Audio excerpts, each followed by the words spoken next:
In some families, gender becomes the silent rulebook that decide who should do what.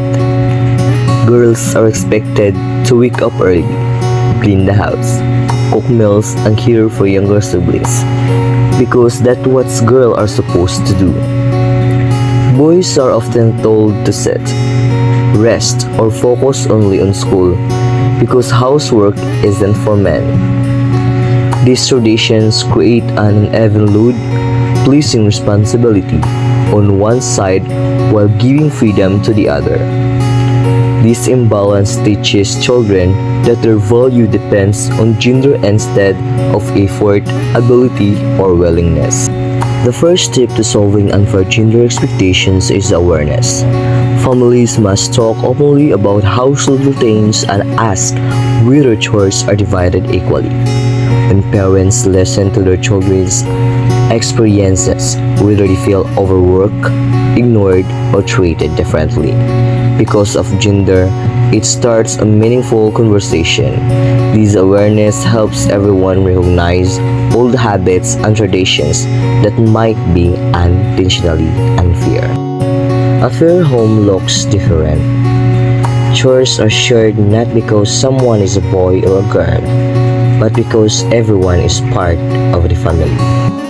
So good afternoon everyone. So by the way, we are third year college. So karon is namin diri kay mag-interview ni sa parents and or siblings diri sa ni Ate Gam.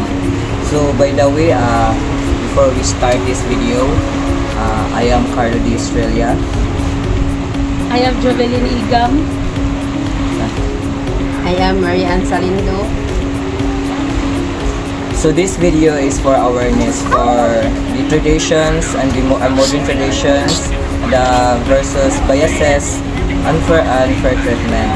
So nami diri karon nilang auntie kay mangutanan ni about sa modern traditions, labi na sa una o karon nga pagtrato kung unsa man galing ang mga buluhaton sa babae ug sa lalaki. So kani siya ang question is simple question na ni siya but nagyan po may knowledge ng may bawaan. So first question is, do you think chores is our home are divided fairly?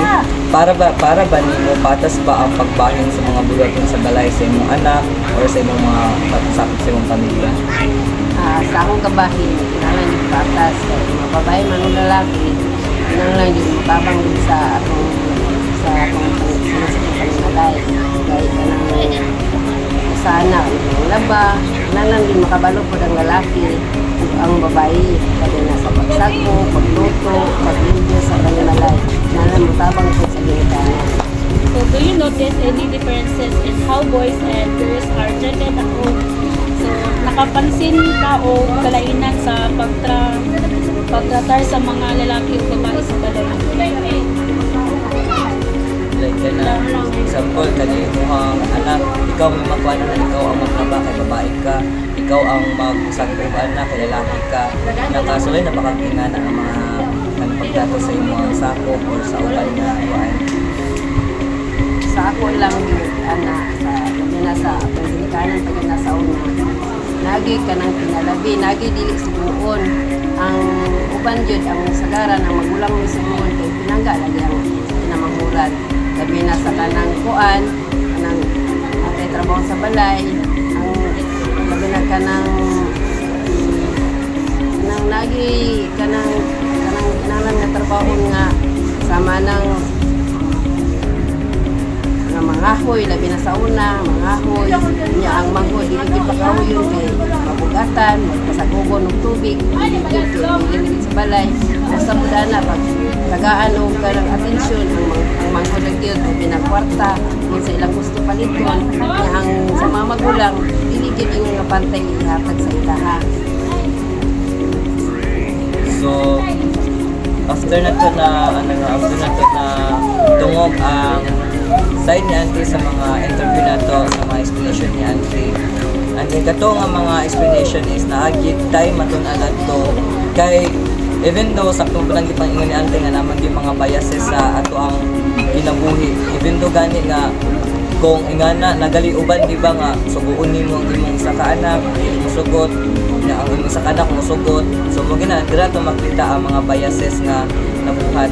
Pero bisan man og ingana, at least man lang nga nagtinabangay mo sa inyong balay pag-abot sa panahon kay daghang yung mga kanang na tun-an sa inyong kaugalingon nga dili maayo nga isa lang ang magbuhat kundi tabangan ang tanan.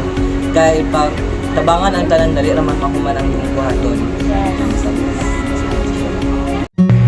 Gender sensitivity begins at home.